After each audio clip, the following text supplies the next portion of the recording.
Well, the question of what Jesus looks like, in a way, we can go a number of different directions on this. About 15 years ago or so, Popular Mechanics put out this image of a first century Middle Eastern man. They did DNA testing or testing of bones fragments and things like that. And you'll see it pop up on the internet every so often. If you've seen it, it's just an average-looking Middle Eastern man with a beard, dark hair, dark eyes, dark complected, all that sort of thing. So I guess we can start there and say, what did he look like? Well, he probably looked kind of like that picture, but that doesn't give us much to go on. It's nice that Popular Mechanics has given us a good run at it, right? Yeah. I mean, he was born under the law, Galatians 4. We know he was Jewish. We know that there are particular facial features. I wasn't aware that people have kind of represented the common man of, first century in the Levant. I mean, that's kind of nice to know. I grew up in the Evangelical Covenant Church, and there was a Chicago artist, last name Salmon, who I believe in around 1940 did this famous portrait that earlier had been kind of a pencil drawing. And from what I understand, it's 500 million times reproduced. So I remember growing up with an idea of that's what Jesus looked like. But I think social critical theory, all of a sudden people began to realize, no, this is an enculturated view. He didn't have blue eyes. He wasn't, out of Norway. And so, you do have these questions. This question lingers in the mind of people. We are curious. What did he look like? Yeah, and I think that explains a lot of those pictures. I think my grandmother had the same picture hanging up in her kitchen or something that I saw all my growing up years. The reality is that the Bible really never gives us a description of Jesus, right? It doesn't describe that many people, at least in terms of their physical characteristics. Yeah, so I'm with you on that. So what it does do is it wants us to know he shared our humanity. It doesn't give us much about his facial features or his physical frame. We know John 20 or 19, he thirsted on the cross. I thirst, this common human feature. He wept. He has this. The Bible does want you to know he shares your humanity. Yeah, I think that's the important point to make, right? He's like us in every way, but without sin. So the Bible never says Jesus was, 5'6" and 150 pounds, or he had dark hair, or his beard was this long, or his hair was this long. Although we get features, right? He had a beard because they pulled on it, and then we can speculate about those things. But it doesn't seem that important in terms of what the picture of Jesus that the Bible is presenting to us. So let me ask you a question then. Yeah. Is it okay for us to represent Jesus? You wrote a kid's story Bible that right. My family has used a lot, and in there we have some representations of Jesus, don't we? Right. So let me take you back 18 years. We were working on a children's Bible. It became the Big Picture Story Bible. It's going in, 25, 26 languages.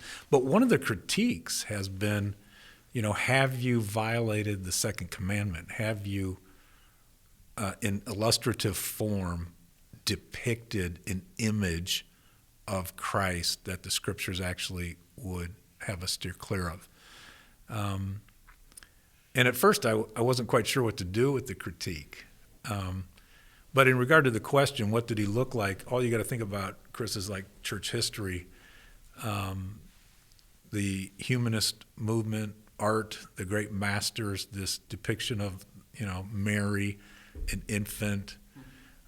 Much of the great art in the world has these depictions, but there's an element within Christianity that would say none of that really should be done. So, you've got Oliver Cromwell ridding the world, and then later reform movements that would really be reticent to try to do that. But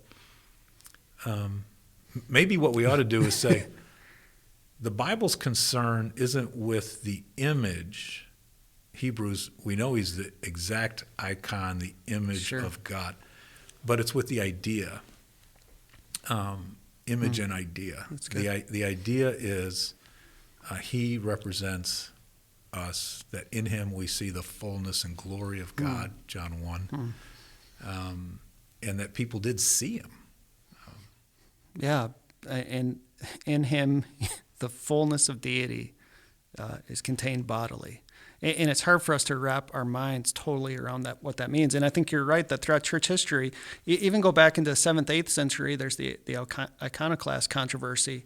Yeah. People have been talking about this for centuries. And so, and that's not even the main point of our question, so maybe we can. But I think that's maybe one area where I would probably think to have an icon that I am now asking myself to be led into further worship through the visualization of an image. That's not something that I would probably advocate we ought to be going after. Yeah, and that's where I was going to go as well, in that, it's one question to ask, should we have an image of Jesus? It's another question to say, should we picture a particular image of Jesus while we're praying? Should we have it in our mind and kind of focus our even veneration and worship towards that? That seems like dangerous ground to move into because, like we've said, the Bible doesn't give us a physical description of Jesus.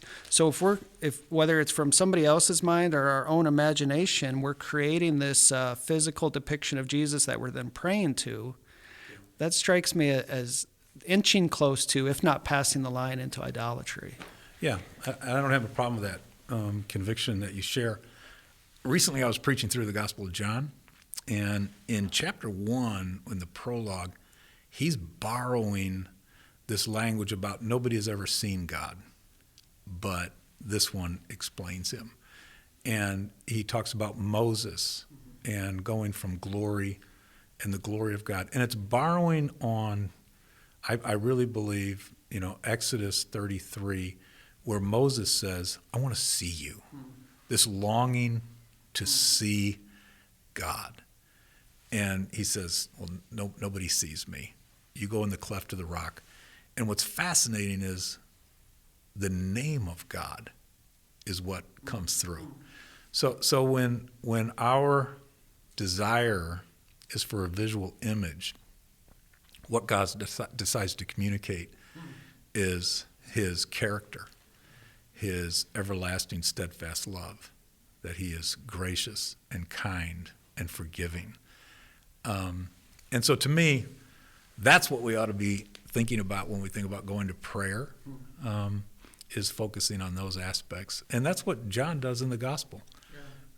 That's what he wants to reveal. He wants to reveal the glory in who Jesus is by what he's come to do rather than what he looked like. Yeah, and I think you've put your finger on it. Well, several things there, but one of them is the desire to see God is something we're made for, right? Moses' request to see God, that desire was not wrong in and of itself. Our desire to see Jesus, I think that comes from a good place because we're made to want to see God.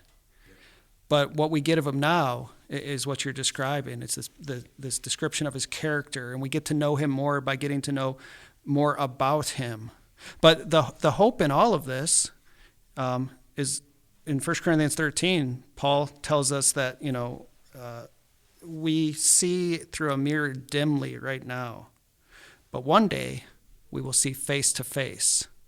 So whatever it means to see dimly right now, whatever it means to say face to face one day, I think what we can say is one day we will look into Jesus' face. That desire to know what he looks like, to see him, will be satisfied. Yeah. And that's an amazing hope. Yeah, I think that's a great way to end it. You just think about if we had lived at a different time, first century Palestine, over about a 20-year period, it's possible that we would have seen what he looked like. But the scriptures are doing just what you're doing. They're impressing us with a longing to be in communion with him. And he's gone away to prepare a place, and he will bring us into his very presence.